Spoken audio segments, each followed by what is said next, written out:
okugqibela ndizawushumayela. Ngumthandazo wami ukuthi uThixo akuposition. Hayi apha imali khona but apha imali phelela khona.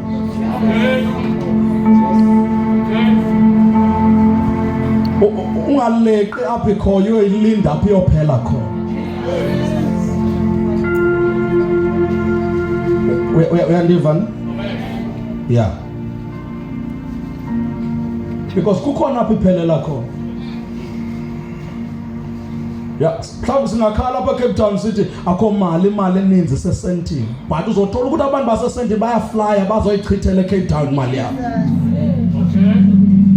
Kukhona apha iphelela khona.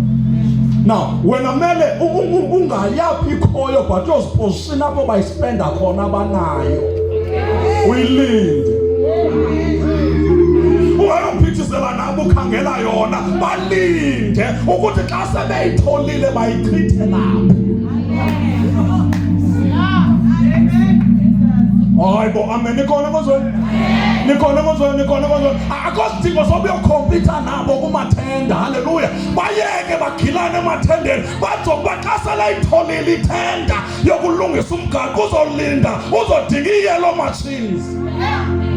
Mandiyothenga i-yellow machines ndimlinde.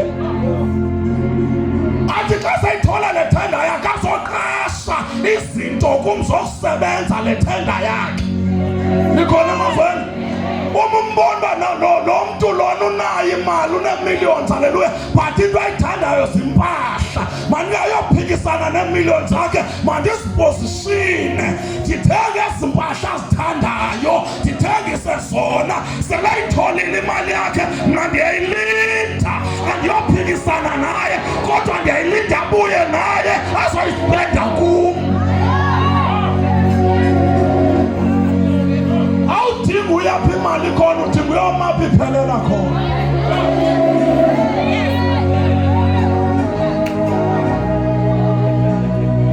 Ngoba khona aphi yakho.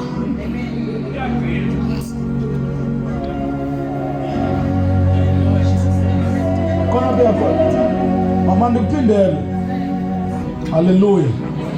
Hallelujah. Hallelujah. Iminds uzozithola zisegoli, igolide isegoli. Hallelujah. But uzophambana nabe airport beye Cape Town bezodla imali. Abayidlele mine, abayidlele enkompolo.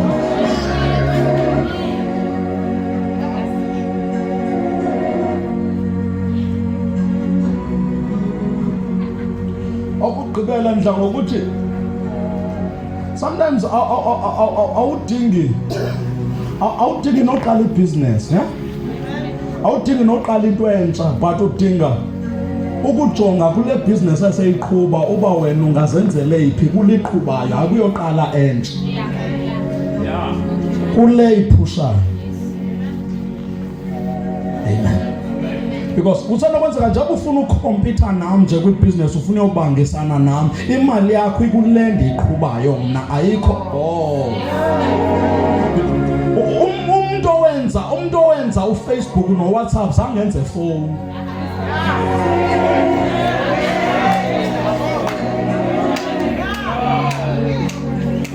But wahlala wabukela kule business yefone eqhubayo uba ndingenzani. Wathi kulesa iqhuba yefone andizocreate eyam ifone. But ndizawugibela apha ndenze millions, ndenze imali apha kule business eseyiqhuba. Njengoba ndizonda, njengoba ulwa nam nje, njengoba ufuna ukhompyutha nam, njengoba ufuna ukwehlisa mna nje, ibhizinesi yakho ile kule yam, imali zakho zikule yam. Xa uchitha mna uchitha wena, xa wehlisa mna wehlisa wena.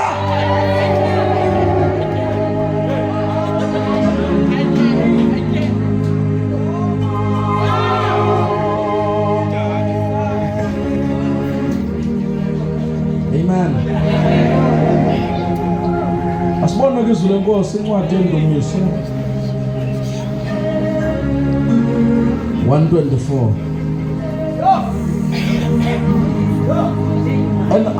Andizohamba bazalwane kule ndawo ndingabathandazelanga abantu abadinga businesses. Zabathandazela and bazawuphumelela. And andizoyiqala apha lo nto leyo. Ndiyenzile phaa enkonzweni ndayibona.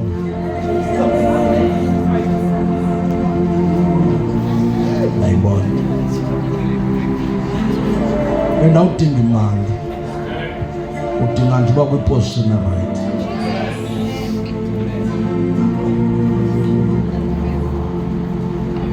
Verse 7. Ndomisa 124 verse 7.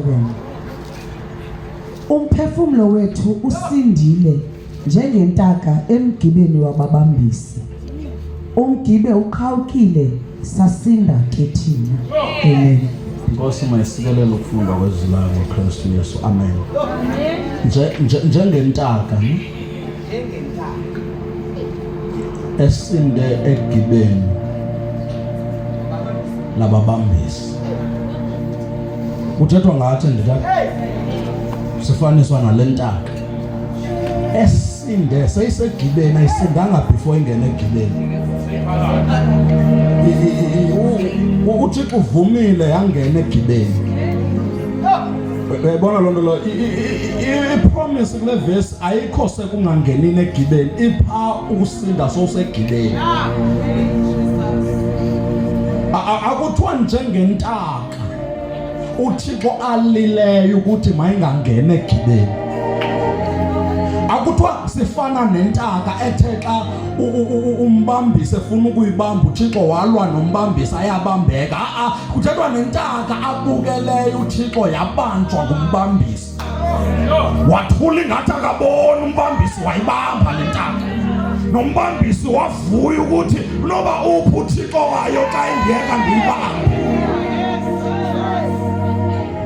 Isithembiso apha sisipha ezantsi ekuphunukeni kwayo. Ngamanye amazwi ayikho intaka ekumele ithi ubephi na uThixo. Uvuma njani uThixo ndingene egibeni? I-complain esiyilindele esuke entakeni yi-complain ethi uvuma njani uThixo ndifele egibeni. Hayi uvuma njani ndingene egibeni because akathembisanga ngongangeni, but uthembise ngokuthi ngeke ufele khona.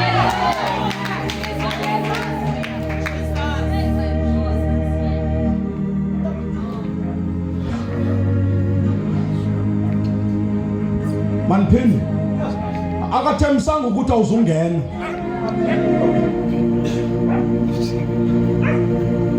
Iyabanjwa le ntaka, ifakwe kweligibe. Khona ke igibe elelibe ngathi nguronto eliyinethi, ifakwe ahambe lusingelayo esho esho ihambe laa nto icula ingoma ngomlozi ikhalisa imfino. Nikhona manje nikhona iqinisekile sayithuma namakhwenkwe ngoba amakhwenkwe egijimana niyobilisa amanzi. Ndibambile nikhona ecaweni, ndibambile endakaxoki banjiwe. Hayi bo amenawe kukhona izinto uSathana aqiniseke ngazo ukuthi ubambile endakaxoki ubanjiwe. Uyazi uba kukhona izinto othi xa uhletywa kuzo uqonda uba bayaxoka. Bekhona ezi uqonda uba hayi bona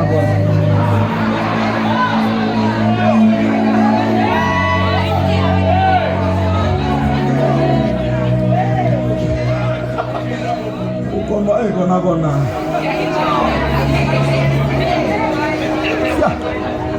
bekhona umuntu obila bemanzi asekuwo athi yaphuthi yasindiva kuthiwa ngakuthiwa bayaxoka wabe bengcolisa igama but ubusifa kona ndibanje.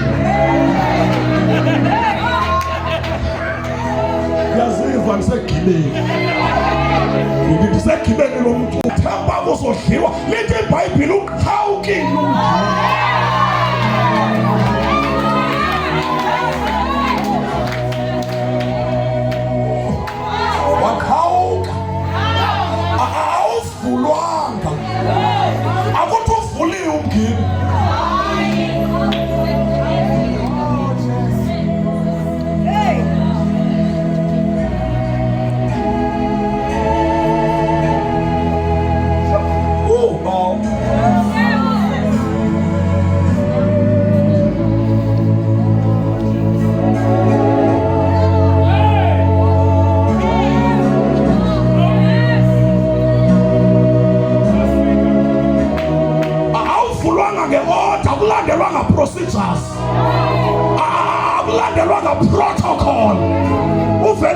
kuzoqhawulwa namhlanje, kuzoqhawulwa lowo mgibe, kuzohlakazwa lowo mgibe lowo. Hayibo, amen, haleluya. uJehova ukhona namhlanje, uzohlakaza. Izinto ubuvalelwe kuzo ziyahlakazeka, izinto ububotshwe kuzo ziyahlakazeka, umgibe ubukubambile uyahlakazeka. Ebusuku lento ibikuthi kuvalele iyaqhekezwa ngegama likaYesu. Akusabizwe bebeyivalile, akusabizwe bebeyitshixile. Bazawuthi befika, bafika iqhekeziwe, bafika ifulekile.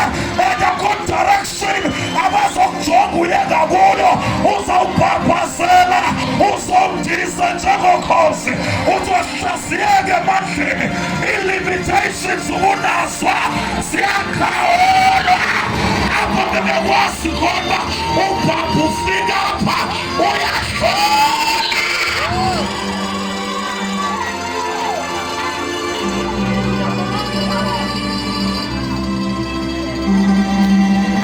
uThixo undithumela lonto namhlanje ukuthi mandiyiphinde le nto kule ndawo, ukuthi umgibe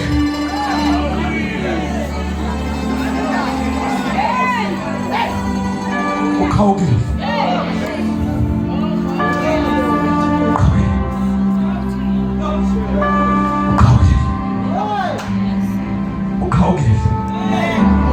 Now, uma uqhawula lo mgibe, uqhawula ucango apho bekhiwe khona. Amen. And akho mntu othetha nentaka ukuthi mayiphume. Yintaka ekumele iphinde iyotshova okokugqibela. Yintaka ephinde emele iye emnyangweni wale nethi ithi nje kube kanti. Ndizotsho nje loo nto namhlanje ukuthi kulibuso umnikezele wahlala, wathi uzamile last year watshova watshofela. Ndisathi kakuphinde futhi uqhawukile lo mgibe, uvalekile wona kodwa uqhawukile.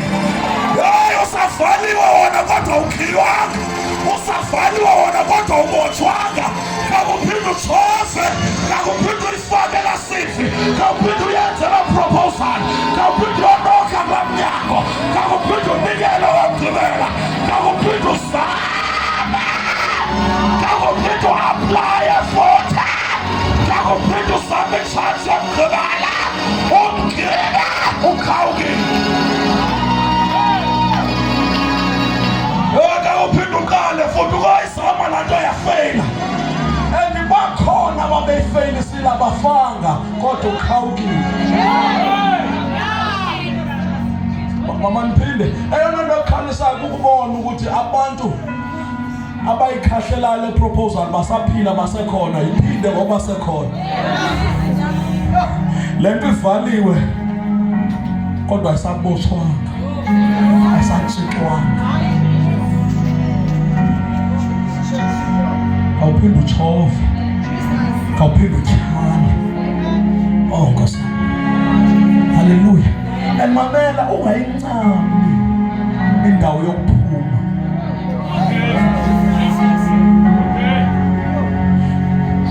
I-consistency, i-consistency. Jonga iqabaza lamanzi eliwe lityeni lilincinci lide liwuvule umgodi. Ilitye lilikhulu iqabaza elincinci, but liwuvuliswa umngxunya ngenxa yoba liyaphinda-phinda oko.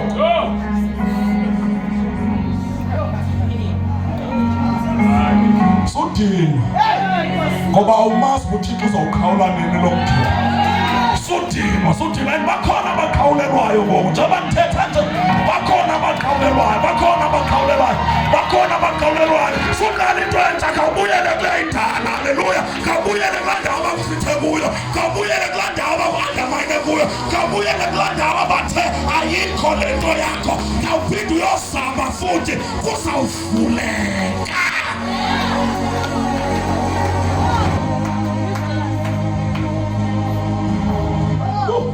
Ndimthandile uBishop izolo. uthi kwabuza indlela kuvala ulwandle bathi noba sawuhamba becimba uThixo uzobavula amehlo babone enye indlela kwathiwa apha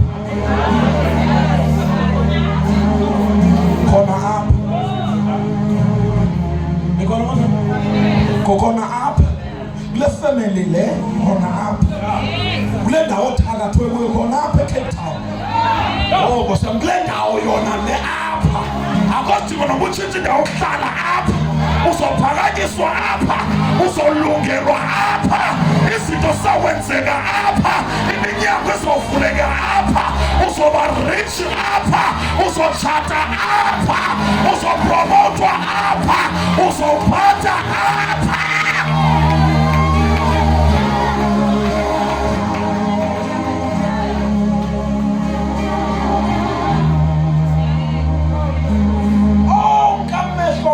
usehla mela mbona uphakama uvuma uphakama phambi kwamehlo angakubonanga usehla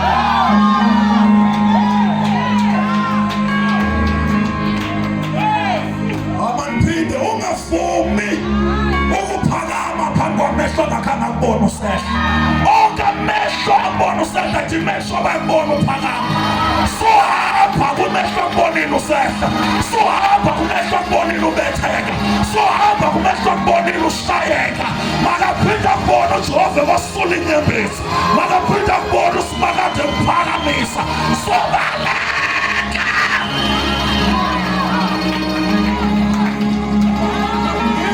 kubekwa i-challenge enye iminyaka ukuba njalo uThixo xa ezakuphakamisa utshintshe indawo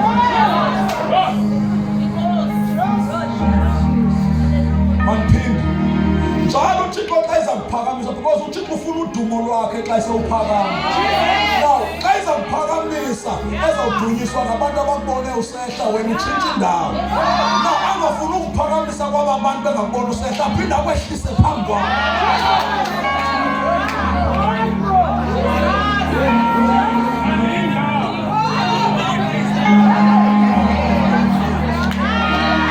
uzibuza mna kanti ndathini ndibangaya ngapha kulungi ndibangaya ngapha kulungi befaba kudala kwalunga ngoba uThixo akadunyiswe kuphakamiseni kwakho ewungabonwanga ukwehla kwakho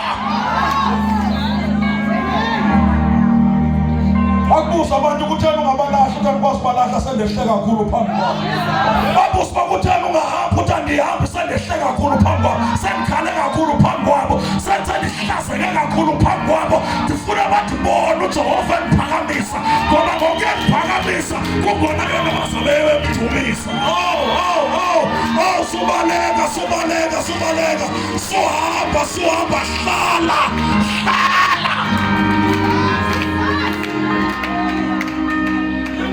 Yesu xa ifika engcwabeni likaLazaro uThixo uhlala undiva makavuke uLazaro ngenxa yaba bantu ngenxa yaba bantu ngabaphi aba bantu aba bantu uYesu asenabo bathole phambi akubona abantu azenabo uYesu ngenxa yaba bantu abambonile sifa mele bambone vuka ngenxa yaba bantu abamve elunga mele bambone vuka sohamba apho kwasivumba lakho khona sohamba apho kwahlekiswa ngawe khona sohamba apho kwakhupha igama lakho khona sohamba apho lingangcolisa igama lakho sohamba apho udaka lwakho abalaziyo khona because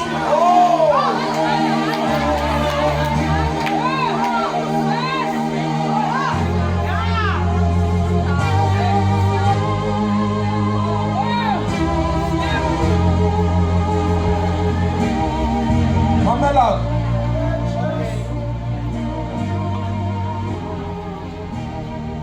ngenxa yababa abaphi bona apha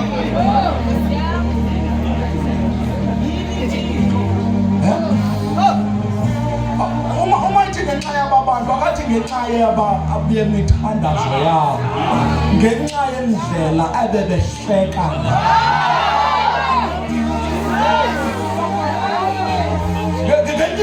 emgubeni awusazuvuswa imithandazo, uzovuswa insini. Kwali ngoba ubulozo ukhutshwa imithandazo, uzokhutshwa ukuthi bahleke kakhulu, hayi ngoba bathandaze kakhulu.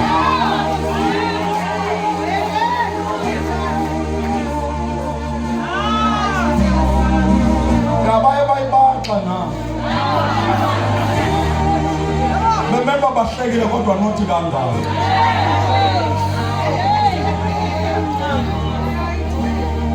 And ekuhlekeni kwabo bandibuzile uba uphi lo ebemthanda xa kunje. Yavala. Ngizokunikeza isiqinisekiso namhlanje. Thetha nomuntu odiniweyo. Kodwa lo mnyango ukudala ninokha kuwo. Kudala nizama ulokhiwe lo mnyango. Ngizothi namhlanje uqhawukile.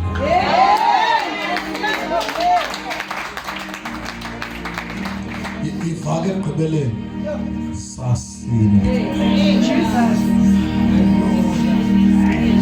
Hayi sa-recover into zethu, sasinda. Le ntaka ayikho excited, imoto eyidrayivayo excited ukusinda. Angabi namoto kodwa sisindile.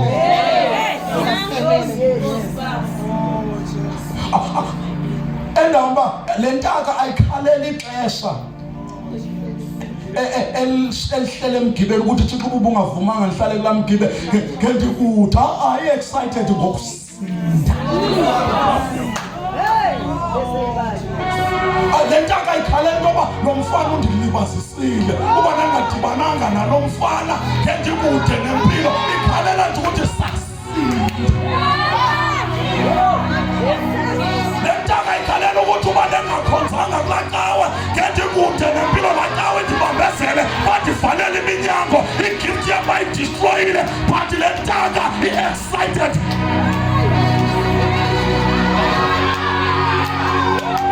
Yo! Yini! Sasinda! Sasinda! Sasinda! Le ntaka ithi bandla lam befama likude, befama likhulu. Le ntaka ibuleba ndiphume kulaa mtshato ndisaphila.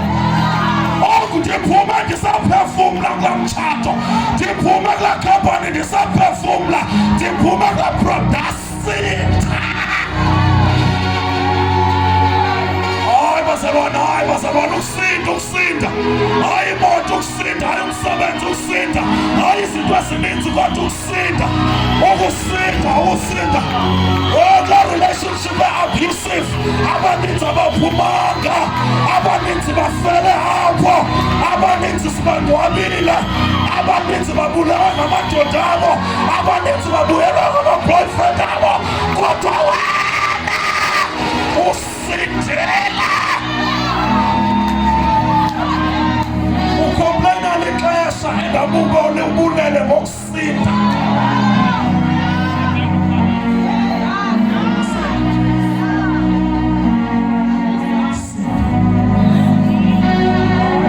Sasinda.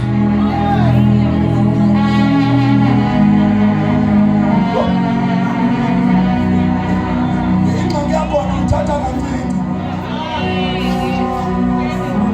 Uyithatha kanti bese kugqityiwe. Nangoku uSatana akayazi uqhawuke ndawo. Mama nditsho le uSatana.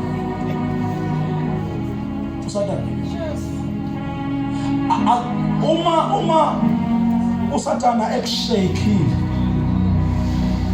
ubobulela ukuthi ukushayekile. Because akekho kwi business yokushayeka yena destroy.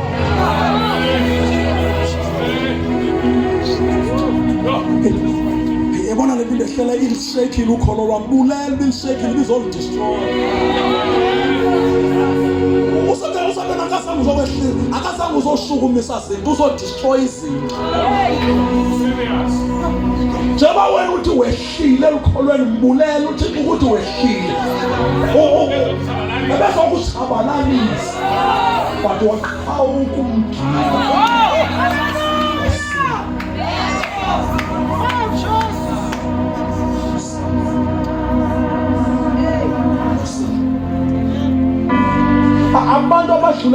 abadlule kuye abafuna igama elithi uthando.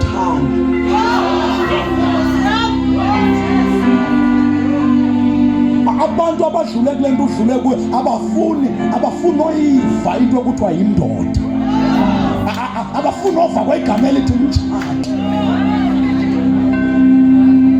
But wena unento ethi uma uJehova uvula umnyango, loo nto iyodwa usithi manivale ngale nto. Sefamba kuphelile ngabo.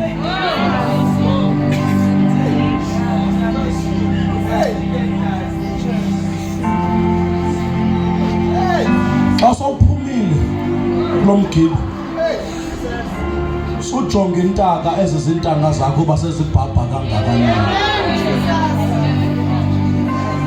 Into edala sibonakala ngathi zingcono ziphuma emgibeni. Uba beziphuma kulo mgibe ophuma kuwo ngezingekho nakule level okuyo, wena upapa ngcono kunomuntu ophuma emgibeni. Ubhetele kakhulu wena, ubonakala noba uphuma emgibeni wena. Ushumayele ngathi awuphumi kumgibe, uhlabelele ngathi awuphumi kumgibe, uthethe ngathi nikhona abazweni abaninzi ilanguage yabo yatshintsha bephuma emgibeni. Susikhompera nabantu abangakhange bangene emgibeni.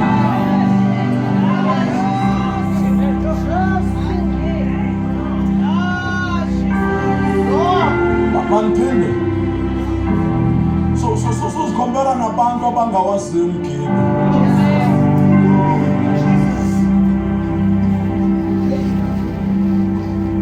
Le uyi-achivileyo ngoku kodwa uphuma emgibeni inkulu kakhulu.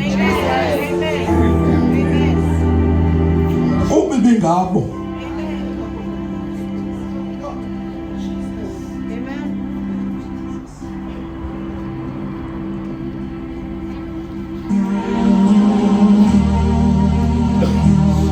Jonga umhleka kangakanani, ingathi awuphume emgibeni.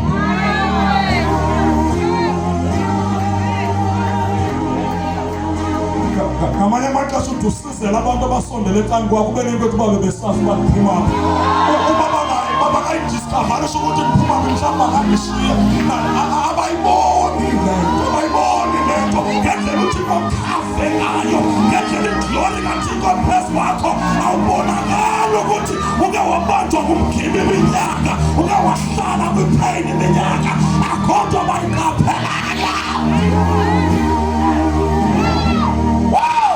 Kunabantu abangasange bangena emgibeni abakubiza nge-role model yabo, abathi xa bejonge wena babone umntu, haleluya, abakwazi. Mantaya libabo shatapasa, rikontaya liko shatapa, mamandoya kaya libabo shatapa.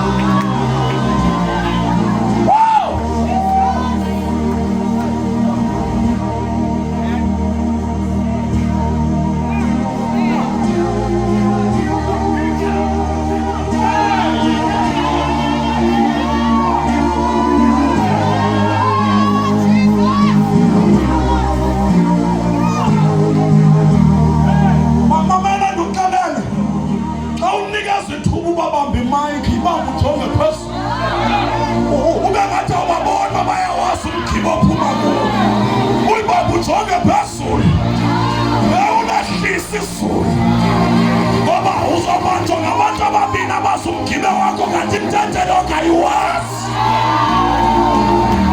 usiphosanise nezinto zikaThixo ngenxa yomntu oyi-one ongena ngala mnyango ophethe indaba ngomgibe wakho.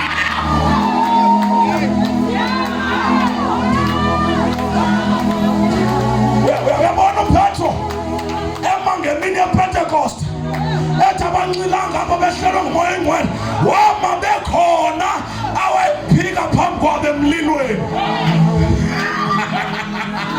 Wama uPetro zikhona bezimbonile emlilweni sihleli phaa, but wathi ngoku akho semlilweni. Ngoku ndithola itshansi ngoba ndiphakamisa uJehova. Washumayela uPetro kwaguquka abantu. Nawe susibamba ngenxa yabantu ababekhona emlilweni, susibamba ngenxa yabantu abazisono lakho, susibamba ngenxa yabantu wakho abakwaziyo umgibe wakho.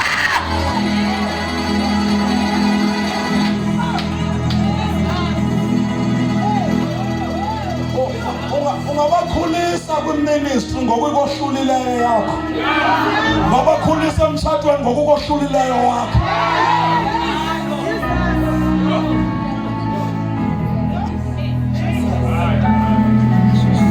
Xa unikeza ithuba, thetha mama, bekhona abasazisonga isitori somtshato wakho, uthetha ingathi awubaboni, wakhe ngethu.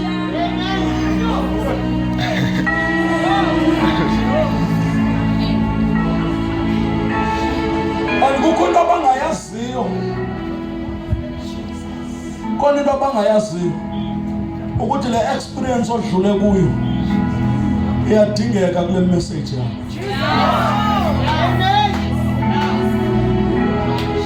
And if uyayikhupha le experience kule message, ayiseyo message.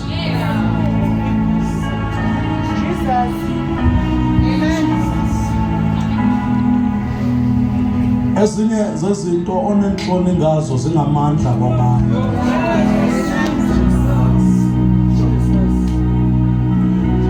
Ezinye zezinto othi xa uzicinga kuphuma inyembezi, singathi xa uzithetha kosuleka inyembezi komnye. Lo maniphini.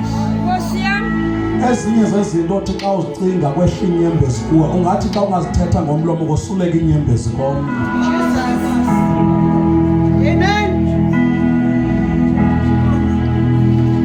Le nto othi xa uyicinga kutshotshozelwa inxeba, ungathi xa uyithetha kubopheka inxeba lomnye.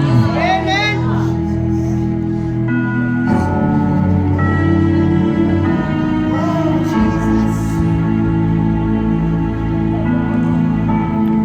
Kubani ofuna nithandaze nathi mfundisi uthandaza mina? Cela uphinda nizama wakugqibela.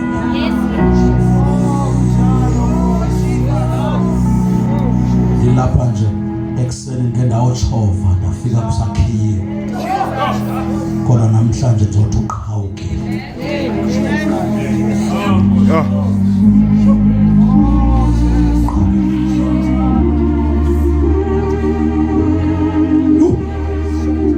Sengicomplaine kakhulu amandla amancinci nawo ngathi ngiphinde ngiphumishe.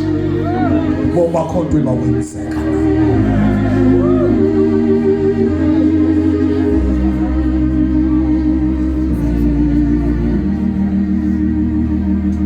Sidlule ezintweni ezinzima.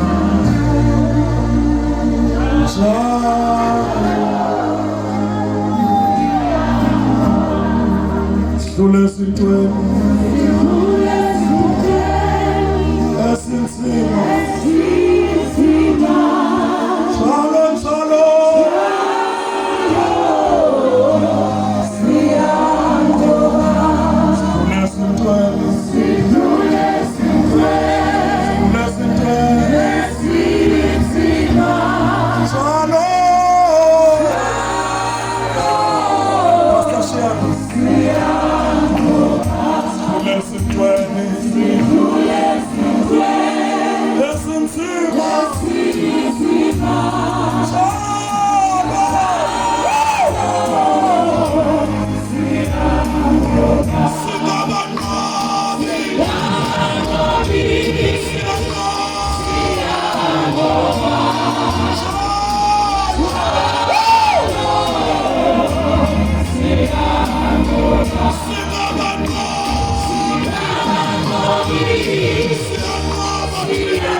Let it be a prayer ethi isindile Nkosi.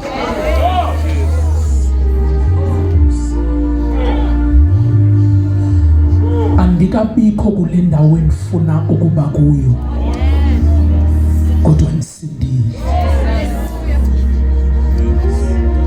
Amaphupha wami akazaliseki, kodwa ndisindile.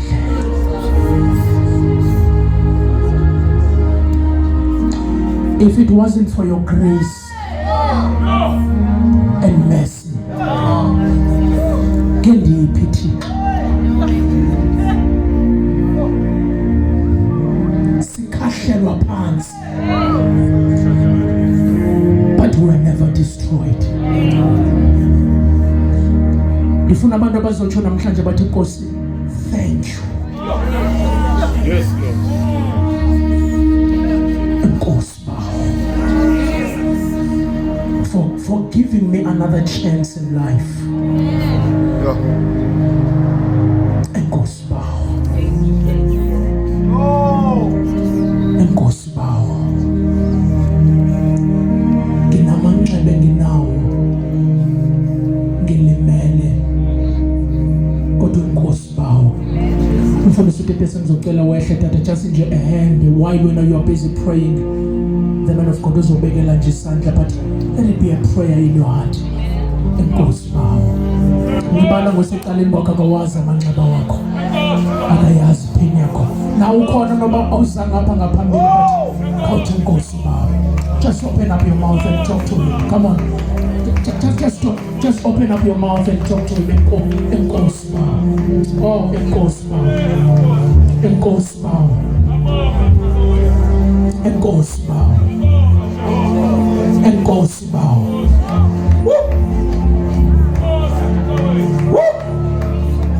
Shala bakata la bakato ya na masa.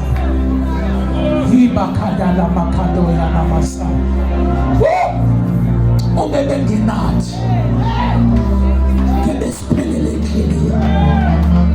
Uyabatwala bakhe. Uyabahole kili. Nkosi